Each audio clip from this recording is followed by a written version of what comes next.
Kalau kalian merasa dalam fase stagnan dan berkali-kali menyusun goal tahunan tapi nggak pernah tercapai, buku The 12 Week Year ini mungkin bisa jadi jawaban dan membantu kalian mencapai goal dalam waktu yang lebih singkat. Nah, Brian P. Moran dan Michael Lennington menyusun sebuah konsep dan step by step yang mengajarkan bagaimana kita bisa meningkatkan produktivitas dan mencapai lebih banyak goal dalam waktu yang lebih singkat. Konsep ini bernama The 12 Week Year. Ada 21 chapter yang dibahas dalam buku ini, tapi di video ini saya coba bahas 5 insight yang saya dapatkan dari buku The 12 Week Year ini dan bagaimana kita bisa langsung menerapkannya di kehidupan kita. Insight yang pertama, 12 minggu bisa lebih efektif daripada 12 bulan. Kebanyakan dari kita membuat target tahunan untuk dicapai dalam range waktu 12 bulan. Dan biasanya target tahunan ini disusun di awal tahun, yaitu di bulan Januari. Karena merasa 1 tahun adalah waktu yang ideal dan cukup panjang untuk sebuah target, akhirnya yang terjadi kita terlalu santai di bulan-bulan awal tahun tersebut. Banyak action plan yang ditunda-tunda, dan kita baru mulai panik mengejar target di pertengahan hingga bulan-bulan terakhir dari 1 tahun tersebut. Di awal buku ini, kita diajarkan tentang konsep The 12 Week Year yang mengubah mindset tahunan menjadi mindset 12 mingguan yang bisa membuat kita lebih fokus dan intens terhadap action yang mau kita lakukan. Dengan waktu yang lebih pendek, kita dibuat termotivasi untuk segera bertindak, bukan menunda-nunda karena ada urgensi yang diciptakan. 1 minggu dalam sistem 12 Week Year ini setara dengan 1 bulan dalam sistem 1 tahunan. Contoh dalam mengaplikasikan konsep ini, misalnya kita punya goal lebih banyak baca buku di tahun ini. Target baca bukunya 48 buku dalam 1 tahun. Kalau kita ubah target waktunya menjadi 12 minggu, maka target kita pun berubah menjadi 12 buku dalam 12 minggu. Kamu bisa tracking progresnya dengan selesaikan 1 buku dalam 1 minggu. Jadi ada perspektif waktu yang diubah, bukan lagi melihat 12 bulan tapi target 12 minggu. Dengan melihat target yang lebih pendek, kita merasa waktu kita sangat sedikit untuk sekedar menunda-nunda. Dengan sistem 12 mingguan ini, aktivitas-aktivitas yang kita lakukan menjadi lebih fokus. Kemungkinan besar kita akan menghilangkan aktivitas yang tidak diperlukan untuk mencapai goal 12 mingguan kita. Dan setiap akhir dari 12 minggu sama seperti akhir tahun. Kita bisa istirahat, merayakan pencapaian, mengevaluasi apa yang belum tercapai, dan recharge lagi energi yang kita punya untuk 12 minggu berikutnya. Jadi dengan 12 mingguan ini kita punya 4 kali kesempatan untuk mengevaluasi kemajuan dan pencapaian kita dalam 1 tahun. Sehingga progres yang mau kita capai menjadi lebih clear dan terlihat. Insight kedua, tetapkan visi dan fokus pada action. Sebelum kita lebih jauh membahas tentang 12 Week Year, kita perlu membedakan yang namanya visi dan goal. Visi merupakan gambaran atau mimpi besar di masa depan yang ingin kita capai. Sedangkan goal adalah tujuan baik jangka panjang maupun jangka pendek yang ingin kita raih untuk mendekat kepada visi yang kita tetapkan. Punya visi yang kuat adalah dasar dari tercapainya goal atau tujuan kita. Makanya kita perlu menghubungkan goal dengan mimpi besar atau visi hidup kita. Mulai dengan visi jangka panjang, apa yang ingin kita capai dalam hidup. Contohnya saya punya visi di masa depan yaitu ingin hidup FIRE, financial independent, retire early. Saya ingin kebebasan finansial dan pensiun lebih cepat, punya kebebasan waktu, tempat, dan bebas secara finansial. Nah ini visi teman-teman, gambaran besar seperti apa hidup yang saya inginkan. Barulah dari visi ini kita turunkan menjadi sasaran, target, atau goal jangka pendek, yaitu dalam kurun waktu 12 mingguan, yang bisa diwujudkan dengan action atau langkah-langkah yang konkret. Namun, ada satu hal penting dalam menetapkan goal atau tujuan sebelum kita eksekusi action plan-nya, yaitu nilai pribadi. Kita perlu memastikan bahwa goal kita sejalan dengan nilai-nilai dari visi tadi, nilai-nilai yang kita anggap penting untuk diri kita.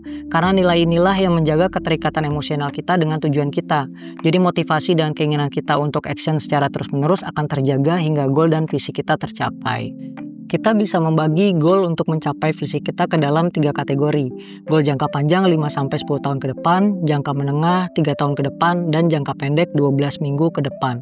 Untuk menjalankan sistem 12 Week Year ini, kita perlu fokus menyusun goal 12 minggu yang berkorelasi dengan goal jangka menengah dan jangka panjang kita.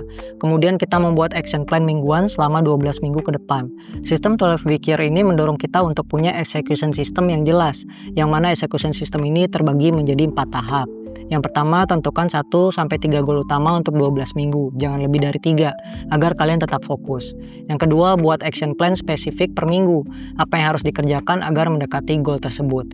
Ketiga, jadwalkan action plan harian di kalender, bukan sekedar membuat to-do list, tapi tentukan juga waktu, yaitu hari dan jam kamu melakukan action plan tersebut, serta tempat di mana kamu melakukannya, jadi ada intention implementation-nya. Keempat, evaluasi progres setiap minggu. Evaluasi apa yang sudah berhasil dan apa yang perlu disesuaikan. Contohnya, kita punya goal mengembangkan channel YouTube dengan target posting 12 video dan 60 short dalam 12 minggu. Lalu, bagian dari strategi yang bisa kita jalankan untuk mencapai target tersebut dalam 12 minggu, contohnya yaitu menentukan action plan weekly kita, yang dibagi menjadi mencari ide konten, menulis skrip, tag video, editing video, lalu schedule video di YouTube. Kita tentukan hari apa untuk mencari ide, hari apa untuk menulis skrip, hari apa untuk membuat desain dan tag video, dan hari apa khusus untuk schedule konten.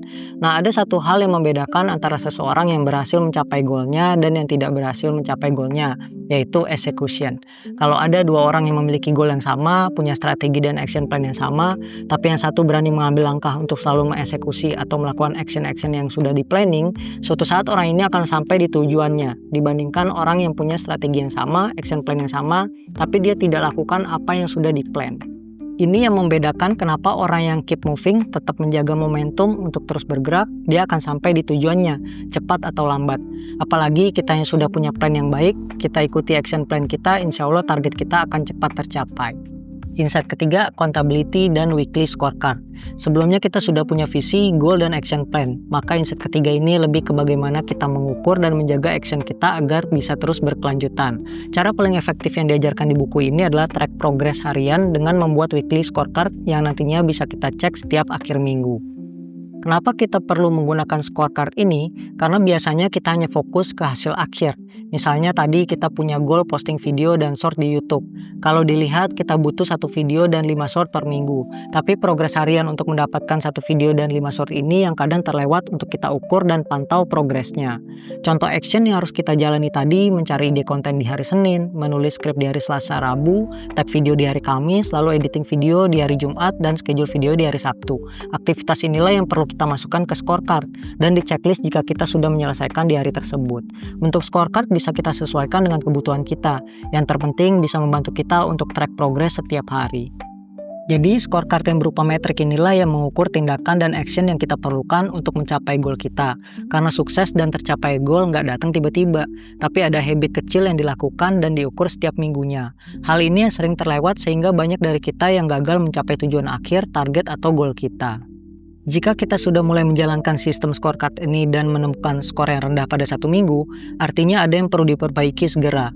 Entah itu manajemen waktu kita atau action yang kita lakukan terlalu banyak sehingga goal yang mau kita capai jadi nggak realistis. Dan kita perlu menurunkan skala goal dan actionnya agar lebih realistis.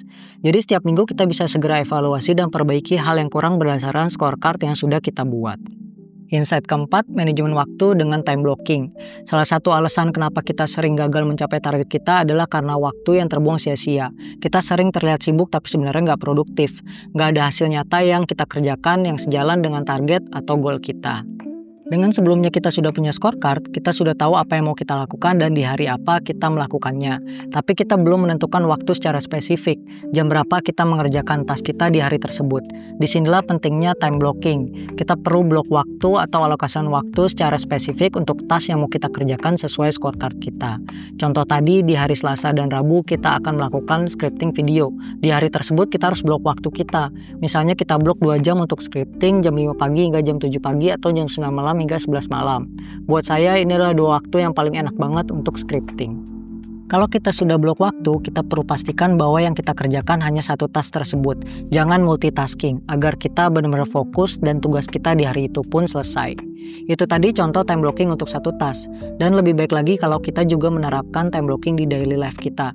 Jadi kita tahu pasti sesudah bangun tidur, misalnya jam 5 sampai jam 7 mau lakuin apa, jam 7 sampai jam 10 mau lakuin apa, dan terus sampai waktu kita tidur lagi jam berapa. Dengan harapan apapun yang kita targetkan dan rencanakan untuk hidup kita dapat terlaksana dengan baik karena kita sudah prioritaskan waktu untuk hal-hal tersebut. Insight kelima, evaluasi dan adaptasi. Di setiap cycle 12 week, kita perlu untuk melakukan evaluasi dari strategi atau target yang kita tetapkan di awal. Apa saja yang berhasil dan apa yang kurang atau tidak berhasil. Konsep 12 week year ini menurut saya sangat fleksibel. Setelah kita mengetahui mana yang berhasil dan mana yang tidak, kita masih bisa melakukan adjustment atau membuat pendekatan baru untuk strategi atau tahapan yang tidak berhasil. Jadi jika strategi awal kita kurang cocok dan membuat kita tidak bisa mencapai target, kita nggak perlu overthinking. Kita masih bisa merubah atau melakukan pendekatan baru untuk cycle 12 minggu berikutnya agar target berikutnya lebih mungkin untuk dicapai. Contohnya tentang target video YouTube kita sebelumnya. Jika kita evaluasi dan menemukan sepertinya susah sekali untuk menyelesaikan skrip dalam 2 hari, mungkin kita bisa mengubah metodenya. Misalnya diubah menjadi fokus scripting cukup 30 menit setiap hari. Atau menggunakan metode slow burn, yaitu metode mencicil skripnya sedikit demi sedikit, mulai dari kerangka materi, poin-poin, dan pelan-pelan ke pembahasan yang lebih deep.